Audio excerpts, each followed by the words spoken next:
Doctor, என்னுடைய நண்பருக்கு accident ஏற்பட்டு தொடை எலும்பு முறிவு ஏற்பட்டுச்சு. அருகில் இருக்கக்கூடிய ஹாஸ்பிட்டல்ல அட்மிட் பண்ணியிருந்தோம். அட்மிட் பண்ணி அடுத்த நாள் திடீர்னு அவருக்கு மூச்சு திணறல் ஏற்பட்டு மூச்சு பேச்சு இல்லாம போயிட்டாருங்க. உடனே ஐசியூ ஷிஃப்ட் பண்ணி டியூப் எல்லாம் போட்டுட்டாங்க. என்ன காரணம்னு கேட்டதுக்கு எலும்பு முறிவு தான் காரணம்னு சொன்னாங்க. வேற எந்த எக்ஸ்பிளனேஷனும் சொல்லல. இதற்கான விளக்கம் என்ன அப்படின்னு சமீபத்தில் ஒரு நண்பர் கேட்டிருந்தாருங்க.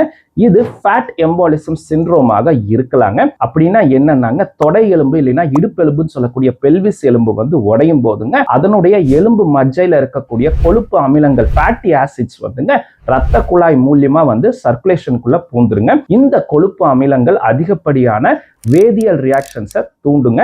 இதனால ரத்த கட்டிகள் வந்து ஏற்பட்டு அது முக்கியமான உறுப்புகளுக்கு போய் அடைப்புகளை ஏற்படுத்தலாங்க. இது மூளைக்கு போய் அடைப்புகளை ஏற்பட்டுச்சு அப்படின்னா அவங்க வந்து கொஞ்சம் கன்ஃபியூஷன்ல போவாங்க, இல்ல கோமாக்கு கூட போக சான்சஸ் இருக்கு. இல்ல நுரையீரலுக்கு போய் வந்து ரத்த அடைப்பை ஏற்படுத்துச்சு அப்படின்னா அவங்களுக்கு மூச்சு திணறல் ஏற்படும். சருமத்தில் இருக்கக்கூடிய சிறிய சிறிய ரத்த குழாய்கள்ல அடைப்பு ஏற்பட்டுச்சு அப்படின்னா சருமம் எல்லாம் வந்து ஸ்கின் ரேஷஸ் தடிச்சு போன மாதிரி வந்து இருக்குங்க.